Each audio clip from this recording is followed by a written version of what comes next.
again. It's another windy day, dang it. I don't know why all of our Saturdays got to be windy. Yesterday was beautiful. I got off work a little early and I finally, don't judge me, I finally took down the Christmas lights. Here it is, you know, the second week in April, and I'm barely getting the Christmas lights down. But to my defense, January and February were bitter cold. I mean, we had snow on the ground the whole time, and I didn't really want to get up on the roof and in that cold. But yesterday was just beautiful. Unfortunately, the flies and mosquitoes are out. I mean, we live across from a pond, which is just a breeding area for mosquitoes, so that kind of bums me out. But it was nice, and the only reason I'm inside right now is because the wind's blowing again. I had several projects I wanted to do today. I need to spray some weeds and stuff, and I just ain't getting to it because of that doggone wind. But that's springtime for you. That's southern Idaho for you. It's like a giant wind tunnel through the Rocky Mountains. But anyways, y'all know what this is. You know, handheld clay pigeon thrower. This is what I usually use because I'm too poor to afford an automatic one that's on my list. You know, I've got a manual one too, but there was something I wanted to do with this. I wanted to combine this with a golf club. So you get an extra long handle. I think it'll really improve the distance that you're getting with these handheld throwers. Not that you want to try to shoot from far away with a shotgun because you have a limited range, but I think it'll improve the ease, the distance, and the accuracy. I'm not quite sure how I'm going to do it yet. I'm going to have to trim this up a little bit, and then I think I may lash it on there with some paracord, but I'm not sure exactly how I want to attach that yet. I've got to figure that part of it out. But before I do, I'm going to run outside and hit a few golf balls with this. Maybe we'll hit some out into the lake. And then if you stay tuned to see how the final project performs, I've got this. You may or may not have seen one of these before. I haven't seen too many of them. This was my grandpa's. It was in his garage, but it's an antique style clay pigeon launcher. And we'll try that out as well. So stay tuned. See what I'm talking about with this wind? It's terrible. At least we're hitting into the wind. That might help me. Don't judge me. I'm not a great golfer. I only go about once a year and do a scramble. I'm not terrific. This is a tour line. It's a 5-wood. So it feels pretty solid, but before I chop the head off, I wanted to hit it a couple times.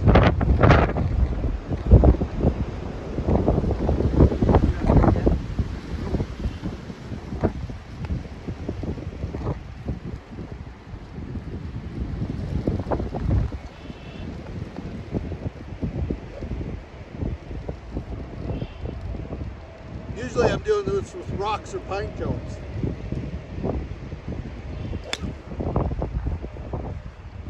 Hooked way to the right. Can't even see it. Let me try again. If I get a little bit more here, straight on.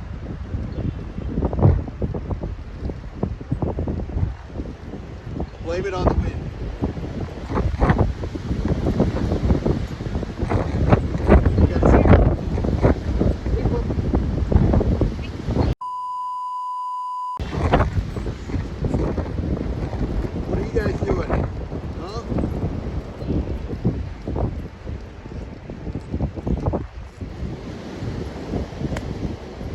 See what I'm saying? Yeah.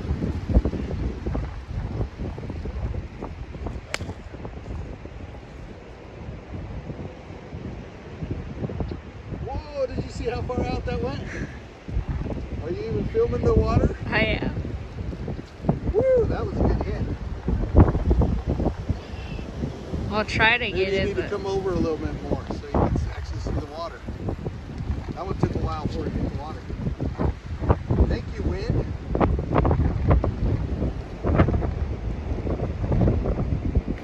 One more. Let's see if we can.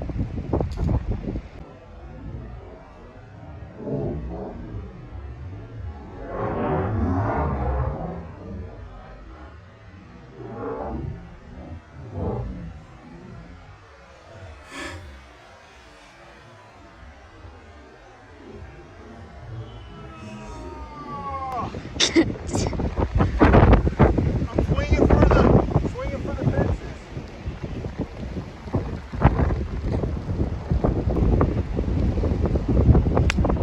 There we go. Right up there, watch it. Go, go, go, go, boom. You see it? Maybe.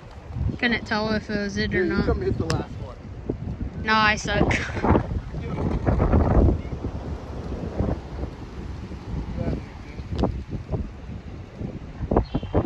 I'll miss it by a long shot.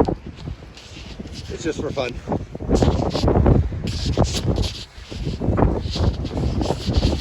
Watch out. Come here. Come here, Bella.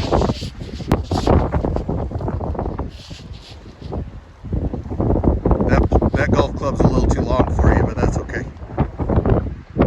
Keep your head down. Woo! Nice. You want to hit any more? No. Okay.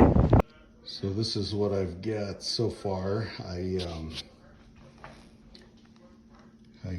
used the Dremel tool to cut some grooves in the plastic handle. More likely it just melted them.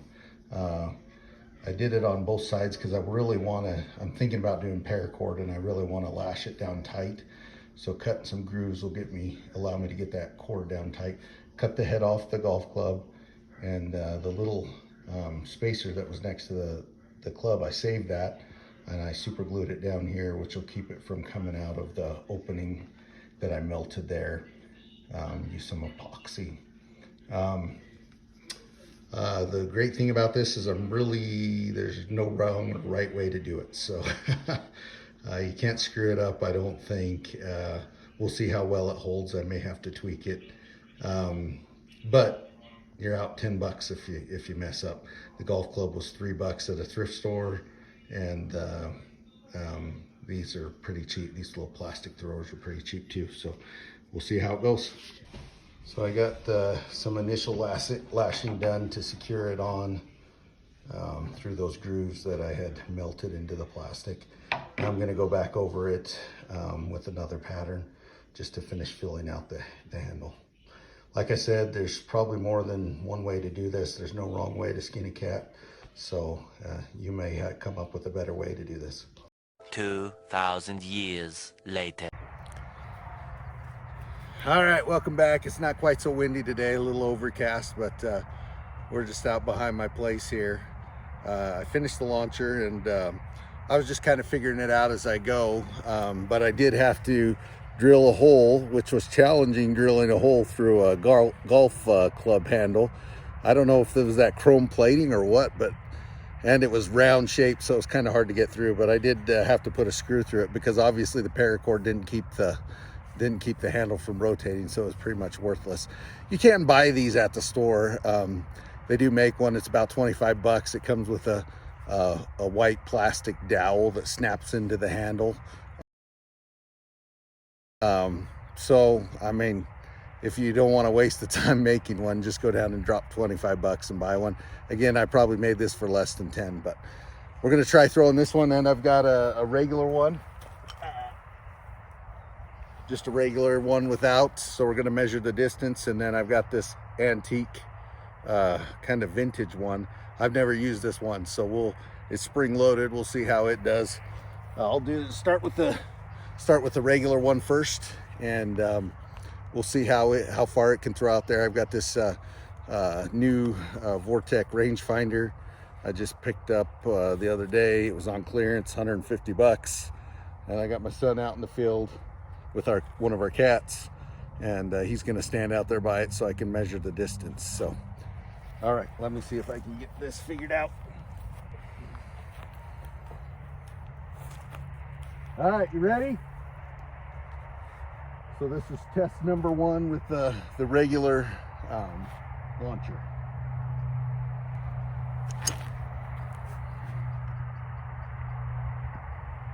A little bit of wobble on that one. Get another one loaded up while he walks to. Are you there? Okay, let me measure the distance. 36 yards. Let me try again. Take the best one.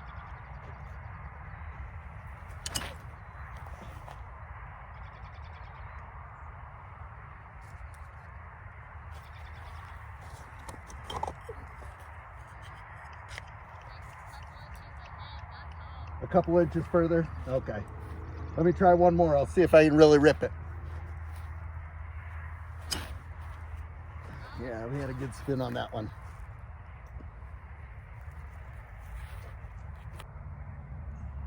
"45 yards. So out of 3, 45 yards was the furthest. I've never used this one. So this is it looks pretty old. It says made in Japan. It's a wooden handle, it's spring loaded. We're gonna try it. I really don't know what's gonna happen. So if you've ever used one of these before and you see me doing it wrong, just tell me. But here we go. Okay, you guys watch out, stand back.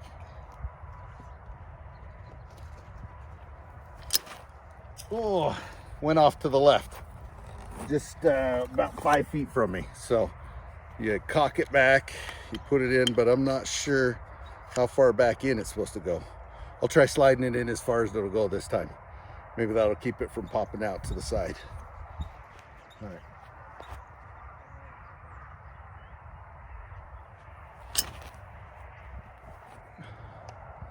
All right, let me try another one. I think I got to figure out how to get it in here just right.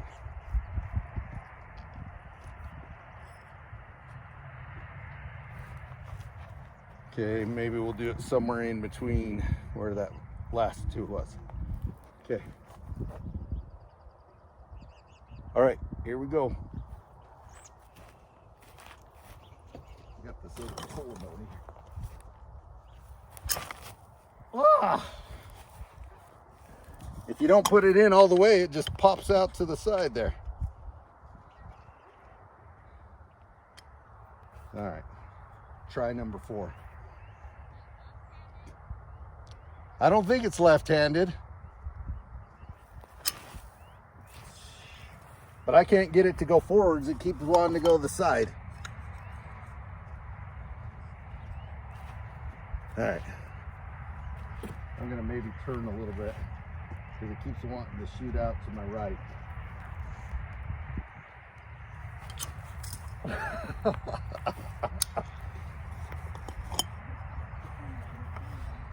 Good thing nobody's trying to shoot these, or they would just be popping all over the place. There we go.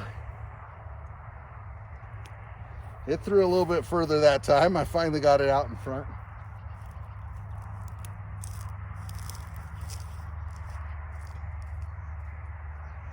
"39 yards. Not quite as far as the regular one, hence why you probably don't see this design around very much. I'm gonna see. I think I kind of got a little bit better hang of it that time.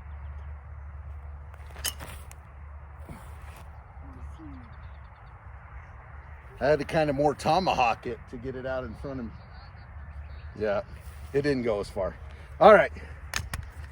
Obviously, the winner so far is just a regular cheapo $6.99 Champion disc thrower, but now we'll try the one attached to the golf club. All right. I like it because you can get 2 hands on it.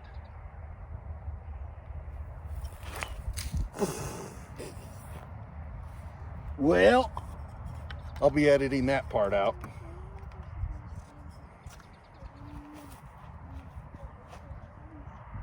Here it comes. Oh, wrong way. It just shatters on impact. I got to get it to go straight. I was getting... Let's see. Okay, watch out. There we go.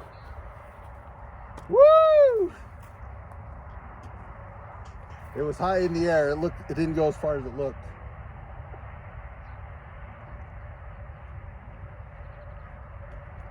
"51 yards though. That's the record so far.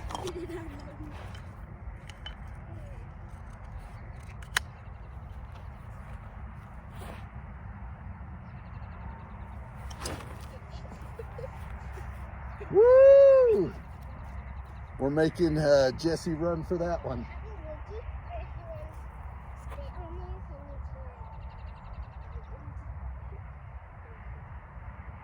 72 yards. Now we're getting almost double the other throwers. See if we can break 80 yards.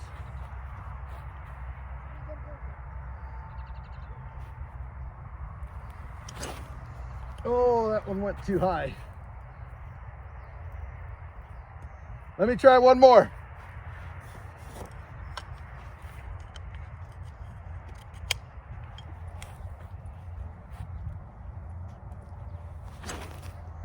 There we go.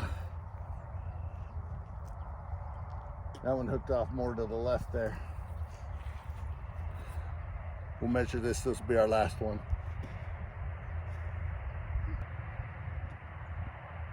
"71 yards.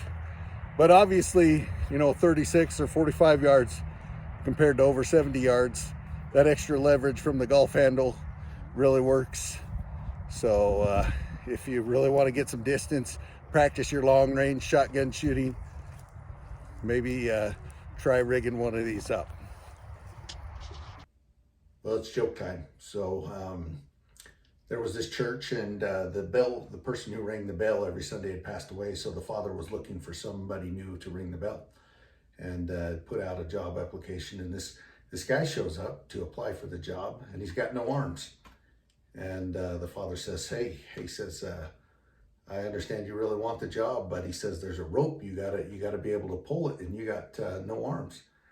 And the guy says, "Well," he says, I really want the job. I can do it. Just give me a chance." And the father says, "Okay, show me what you got." So they go up into the tower, and the man stands back and goes running straight at the bell.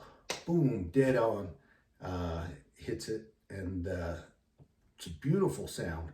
The father says, "So I've never heard a church bell make that sound before." He says, that's beautiful. He says, "If you can do that every week, you've got the job." And so the guy shows up next week and goes running straight for the bell, misses it, flies out the window, lands on the ground, dead. They call the cops. Cops come up. They're asking the church members, and they're like, "Who is this guy?" And one of the church members says, "I don't know, but his face sure rings a bell." So anyways, they're looking for a new person to ring the bell again. And a guy shows up and he says, "Hey, my brother was your bell ringer. He had no arms. I got no arms either. It was a birth defect." He said, "But I really want to do this job for him. It was something he always wanted to do, and I want to do it in his memory." And the father says, "Well, I don't know about this." And the guy says, "Come on." He says, "I can do it." And so they go up in the tower, and the guy stands back, goes running for the bell, misses it, flies out the window, dead on the ground. Cops come again, and they're asking everybody, who is this guy? And the church is all gathered around, and they say, "I don't know, but he's a dead ringer for his brother."